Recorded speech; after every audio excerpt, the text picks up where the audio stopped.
And if you are watching this back as a recording, please just pause whenever we ask a question. You can have a discussion in class and then unpause the video. And I also just wanted to say a big thank you to Scottish Water and also WaterAid, who've helped us create this lesson this afternoon. So let's get started. So a simple question for you all to get started. Does anybody know what World Toilet Day is? Does anybody know why there's a World Toilet Day, what it's all about? You can share your answers in the chat. Anybody know why we have a World Toilet Day?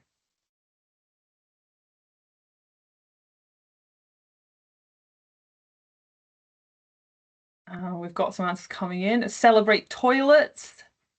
It's about saving water. Celebrate an invention. Not wasting water. Celebrate toilets. So we've got lots of similar answers coming in. Lots of great ideas. Also helping other countries who don't have any toilets.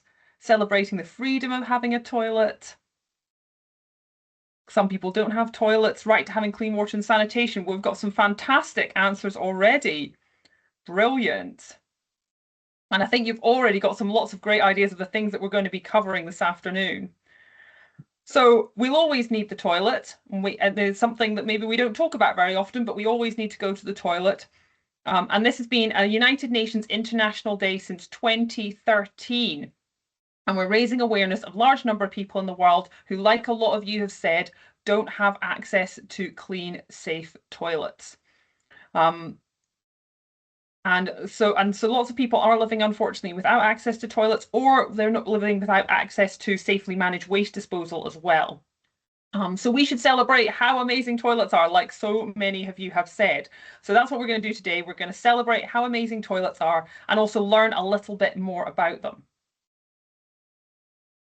So what are we going to learn about today? We're going to learn what happens to what we flush. We're going to learn a bit more about how we can make toilets more environmentally friendly and also making sure everyone can go when they need. So I've got a first task to get you started. I would like you to, on a piece of paper or a whiteboard, draw a picture of the typical type of toilet you normally use. So I'll give you a couple of minutes.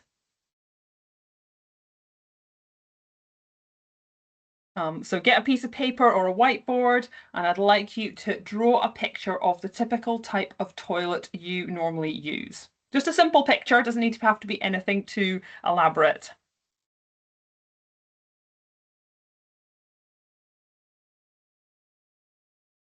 Like I say, I'm going to give you a couple of minutes to do that. Just a really simple line drawing of what a normal type of toilet you would use.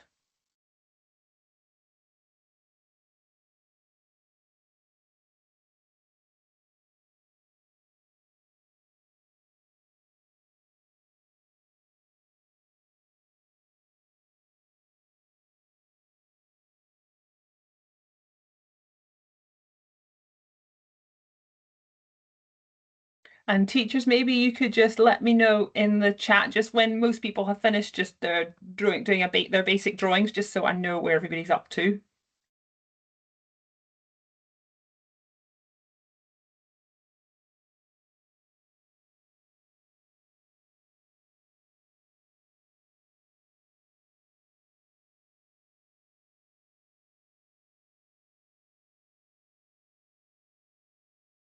Oh, I can see some people getting their drawings ready. Just give it another minute. So if you are finished your drawings, oh, some lovely toilets in Gartmore, excellent. So if you are just finishing off your drawings, that's brilliant.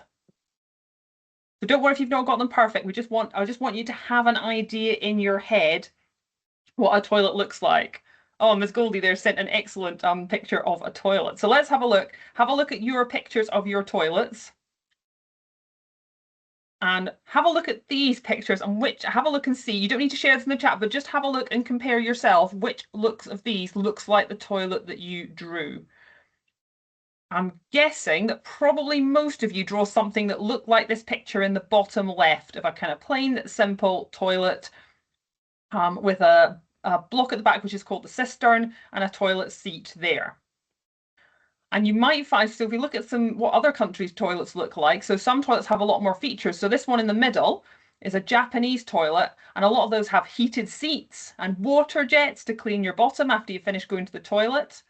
In many countries, toilets look like the one in the bottom right here, where you squat rather than sit on the toilet.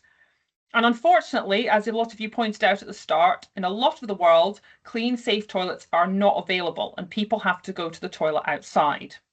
But we'll come back to what we can do to help with that a little bit later on. So what we're going to do is start with how most toilets in the UK work. So again, I don't want you to write this down or share it in the chat, but I want you to just think, do you know what happens to the waste you flush down the toilet? Most of you will use the toilet every single day, but do you know what happens when you flushed it, that waste down and it's gone away? Just have a think. You can write it down if you want to, but just have a think. And then I'm going to show you this video from Scottish Water that's going to explain what happens to when you flush. And then you can see if you are right or not. So pay attention to some of what they say in the video as well, because I'm going to ask you a wee question afterwards as well. Scotland's beaches are lovely, even if the weather isn't. It's actually blowing a gale here. Scottish Water plays a key role in protecting our coastline and rivers. The quality of Scotland's waters is getting better, but there's always room for improvement. So what can you do to help ensure that Scotland's beaches can be enjoyed by everyone? The first step is easy. Get to know how wastewater flows from your home and gets treated by Scottish Water, so it can be returned safely to the sea and rivers. 1. From flush to sewer. When you use water at home, flush the loo, wash the dishes, run the washing machine and so on, the wastewater travels from your own drains to the public sewer in the street. Sewers are just pipes, about this wide, not as big as you might think, and there are 50,000 kilometres of them all across Scotland.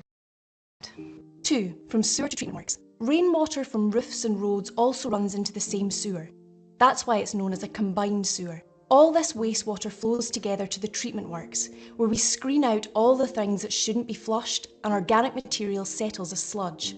The remaining wastewater is cleaned by good bacteria. Once treated, we return the water safely to the river or sea. Okay. So hopefully everyone heard the video okay. Now they mentioned in the video that there's 50,000 kilometres of sewer pipes in Scotland. Can anybody work out? So it's 50,000 kilometres. If we laid those all straight, we put them all together and laid them in a big straight line, how many times around the world do you think that could go? Do you think it would reach all the way around the world, or part way round, or around and more? What do you think? So if we laid them all 50,000 kilometres, do you think that would go all the way around the world or not quite? What does everybody think? Oh, so we've got some answers coming in. Not quite, yes. Might get all the way around the world. Not quite. Oh, we've got a good mix here. Maybe halfway. Half. Oh, we've got someone says not even a country. Think halfway, not quite. Oh, we've got Miss Shields saying twice around. So we've got a big mix there. So the circumference of the Earth, so if we go all the way around the middle of the Earth, is 40,000 kilometres. And we said there were 50,000 kilometres of sewer pipes in Scotland. So just the sewer pipes in Scotland could go all the way around the world and another quarter. That's a lot of sewer pipes, isn't it? So, and that's a lot of pipes that we need to look after. So we're going to come back to those in a little bit, because the video said that we can help to look after our environment via our toilets. So let's have a think about a couple of things that we can do to help with that. What can we do for that? So when you go to the toilet, what gets used? What things do you use when you go to the toilet? There's two main things that that get used when you go to the toilet. What do you think?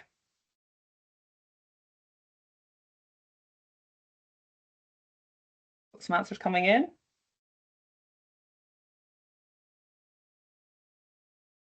Quite a few people saying toilet paper, also toilet paper and water. Oh, someone's saying soap as well. Soap's a really good one. Body, oh, I like that one. So generally, what we're thinking about here is the two things is toilet paper and water. Really well done, everybody, though. You've got a really good idea. So toilet paper and water. So let's start with the water. So when you go to the toilet, we use water to flush most toilets. You might find occasional toilets that don't use water, but most use water. Where does that water come from? Does anybody know?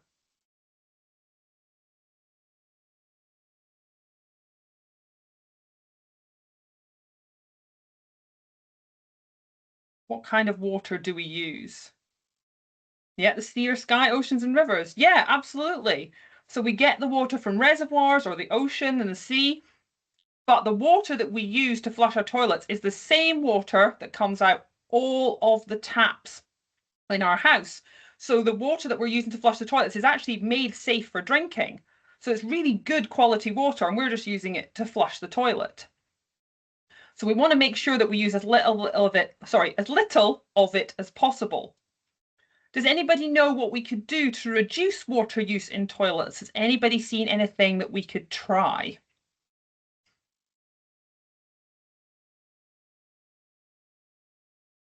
Oh, Miss Daly's class is in really quick. Water hippos. Yeah, so if anybody doesn't know what a water hippo is, it's a basically a blow up thing, like a kind of balloon that you put into where the water comes from in the toilet, and it means you use less water each time you flush.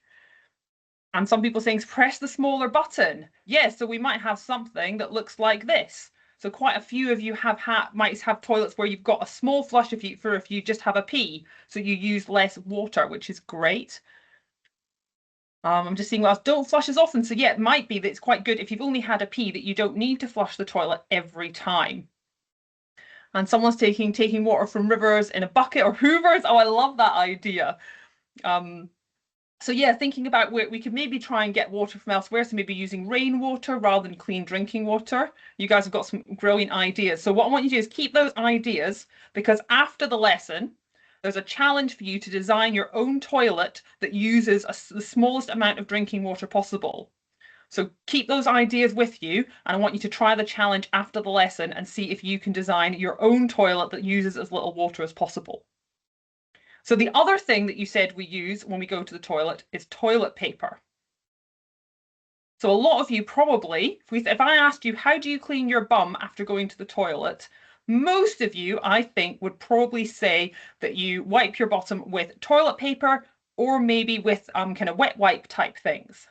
So that's common in a lot of Western cultures, but lots of cultures also wash their bottoms rather than wiping them with toilet paper. So that picture I showed you earlier with the squatting toilet, you can see there's a hose there that's used to clean your bum afterwards. And some toilets are now fitted with these little, you can see the little kind of water squirter that's there to clean your bum. So that's one option, we could use water, but often we use paper. So now what we're going to do is we're going to go back in time and have a little bit of a history of bottom wiping. So I've got a little task for you to do. So I say mostly we use toilet roll these in modern times to wipe our bottoms, but in old times they didn't have toilet paper. So what I'd like you to do is you can either draw something like this where we've got now and going back in time and boxes underneath, or you can just write the dates and then either write or draw what do you think people used to use to wipe their bottoms in these times. So save it just now. I want you to, before you start adding it to the chat, because I know you've got lots of good ideas already, but I'm just going to give you a minute or so. You can either chat in class or write it down on your whiteboards or your paper. So what do you think in the 1800s? So that was Victorian times, time of the Industrial Revolution. Then the 1500s, so that's going back to more kind of medieval times. Or the 1200s, which is even further back. And we've got lots of ideas coming in. So start filling in those three things and then we'll go through them. I'll keep an eye on what people are saying as well. So I'm going to give you a minute or so just to have a think and write them down.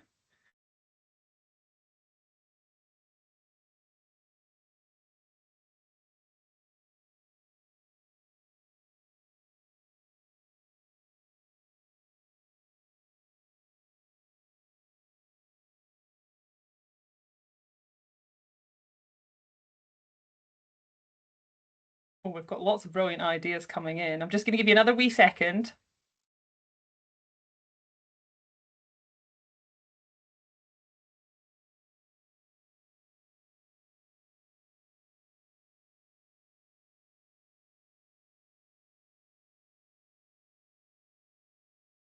Okay, so let's have a look at the 1800s. So I can see a lot of you have suggested quite a lot of things. So a few of you for the 1800s have got this one. So the 1800s, quite often they would use newspaper. I think quite a few of you said newspaper. So give yourself a tick if you said newspaper. So they maybe didn't have toilet paper, but they'd maybe use newspaper or other like old books and things, paper, to wipe their bottoms with.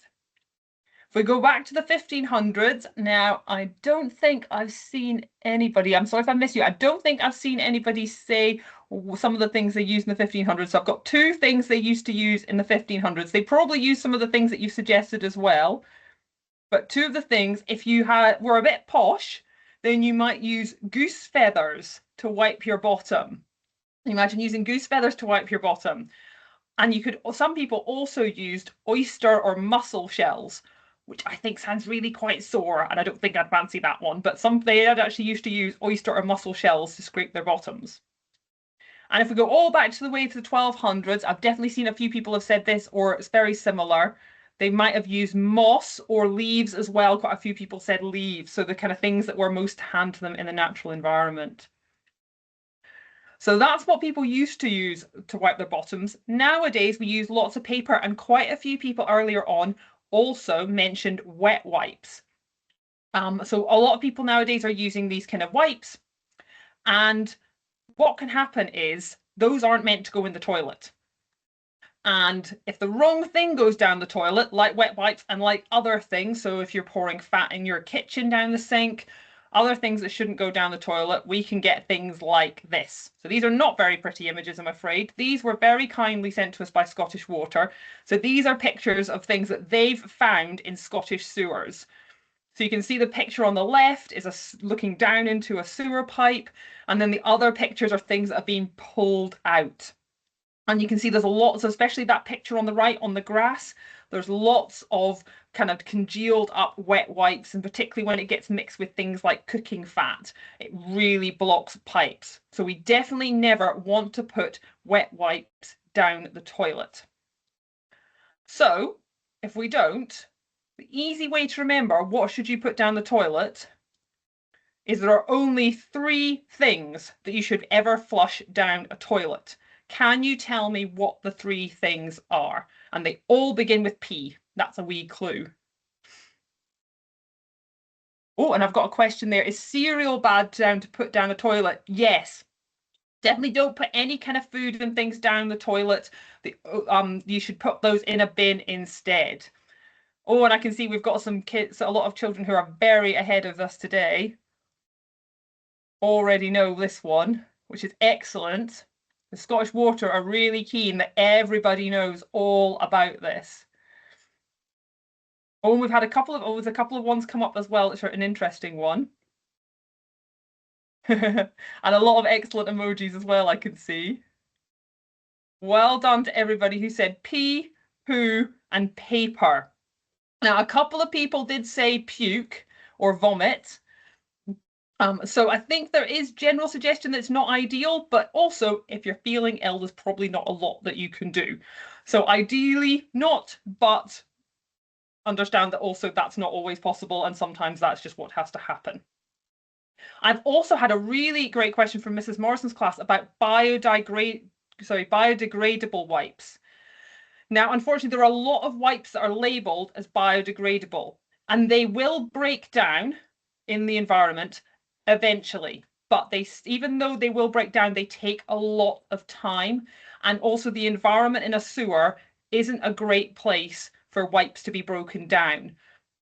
So even though they are biodegradable, they can still be responsible, unfortunately, for clogging a lot of sewers. So even the ones that are labeled as biodegradable, don't put them down the toilet, put them in the bin.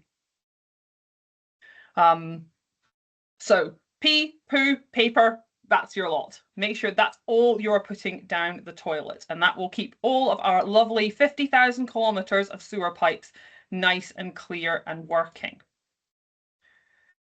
So we've had to think about how we can make our toilets a little bit more environmentally friendly, try to use less water where we can, only flush pee, poo and paper down there so we don't block our sewers and we don't cause problems in the environment. But we also mentioned the other thing that we wanted to talk to with you about toilets today, which was making sure that everybody in the world has access to a clean, safe toilet. So I'd like to ask you, how many people in the world do you think don't have access to a decent toilet?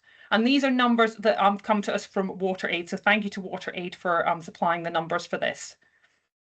So I would like you to put one hand up if you think 1 in 5 people don't have access to a decent toilet. Put your hand on your nose if you think it's 1 in 10 people, and put your hand on your head if you think it's 1 in 20 people. So hand up for 1 in 5, hand on nose for 1 in 10, hand on head for 1 in 20. And I've put the percentages there as well if you find it easier to work that one out. So how many people in the world do you think don't have access to a decent toilet? Oh, we've got lots of answers coming in. Well done, everyone. 5%, 1 in 20, 1 in 10. Hands up from Ms. Townsend. So we've got a big mix of answers. Well done, everybody, for saying what you think. Just gonna give everyone a chance to answer. Well done, everyone. So the answer actually is 1 in 5, or about 20% of the population. So that's around 1.5 billion people, which is so many people you can't really imagine it. And that can be quite a difficult number to visualize, but there's a lot of people who unfortunately don't have access to a clean, safe toilet. And you can think about that yourself. So how do you feel when you really need the toilet, but there's not a toilet nearby? And imagine if there wasn't a toilet that you could go to, where would you go? And unfortunately for a lot of people, that means that they have to go to the toilet outside, which is really not nice and often not safe either. So then I've got another question for you. Do you think access to a safe toilet is a human right? So you can put your hand up if you think yes, and hand on your head if you think no. Do you think it's a human right to have access to a safe toilet? Oh, I can see lots of yeses coming in. Someone's, yeah, room 13 mentioning it's hygiene. Yeah, so it's about people having decency and safety, but it is also about hygiene as well and making sure that we don't transmit diseases. So that's a really good point. And the answer is yes. So United Nations recognises the right to have clean drinking water and also safe sanitation, so clean, safe toilets. If you're learning about the Sustainable Development Goals, the global goals, Global Goal 6 is all about clean water and sanitation. So sanitation is just a kind of big word for toilets and safely managed toilets.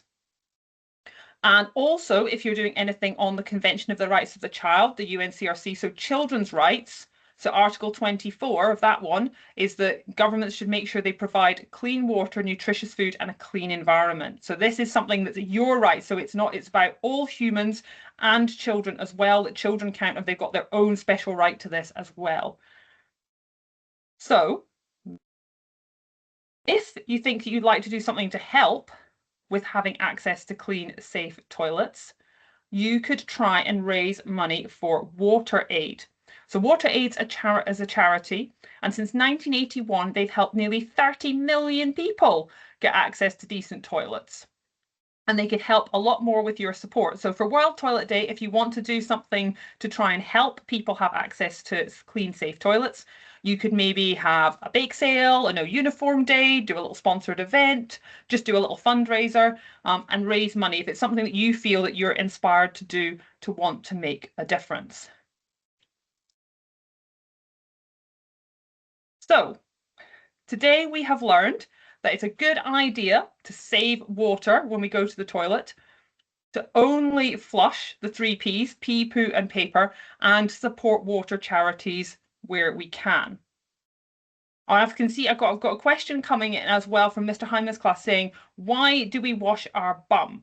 So why do we clean our bottom after we go to the toilet? I'm assuming is what that question means. And so that's really for hygiene. So if we leave pee and poo around our bottoms, partly it can damage our skin, but also can lead to more easily infections that travel in the pee and poo being transmitted to other people. So it's a good thing to be nice and clean, because that stops diseases spreading. Just like should always wash your hands, because I saw someone else further up when we asked what you use when you go to the toilet said soap. Always use soap and wash your hands after going to the toilet as well, because we don't want to spread diseases. So I've got a couple challenges for you to get on with for next. So next, we'd love it if you could design your own toilet. Now you know all about toilets. We'd like you to use both maths and creativity to design your own toilet of the future, which uses as little drinking water as possible. So you can use all those amazing ideas you came up with earlier. And also, if you do feel inspired by today's lesson, we invite you to raise money to support WaterAid and give more people access to clean, safe toilets. Because by working together, we can make a better world for everyone. And you can find resources here. So if my colleague Kat has just shared in the chat the link to our lesson page, which is where you registered for the lesson. And on there are the resources to design your own toilet, and also link to WaterAid's page all about to World Toilet Day, which has further learning and also suggestions for how you can raise money for them. There's also a link on there to Scottish Water's Generation H2O lessons. So if you want to learn even more about Scottish Water and all the amazing work they do to give us clean, safe water and toilets, you can have a look there as well. And we do love having you take part in our live lessons. So if you are doing anything, please share photos and videos of your activities on social media and tag us in at Keep Scotland Beautiful, at KSB Scotland. And you can email us as well if you want to share anything you're doing. And we also really, really value your feedback on the lesson. So if you've enjoyed the lesson, please complete the feedback form that my colleague Kat will just share in the chat. And you could please let us know. And that's for teachers as well as pupils. So pupils, we want to hear what you think. So you tell your teacher what you think of the lesson, and please share that in the feedback form. And just finally, we've got some more. If you enjoyed the live lesson, we've got more coming up. So on Monday, the 19th of January, we've got a lesson about Robert Burns and the environment, which is all about Robert Burns, the person, and the Scots language. We've got Spring Clean Week and March and Natural Scotland Week in May, and you can register for those on our website. So I just want to say thank you so much for joining us today. We hope you learned something, and we hope to see you again soon. Thank you.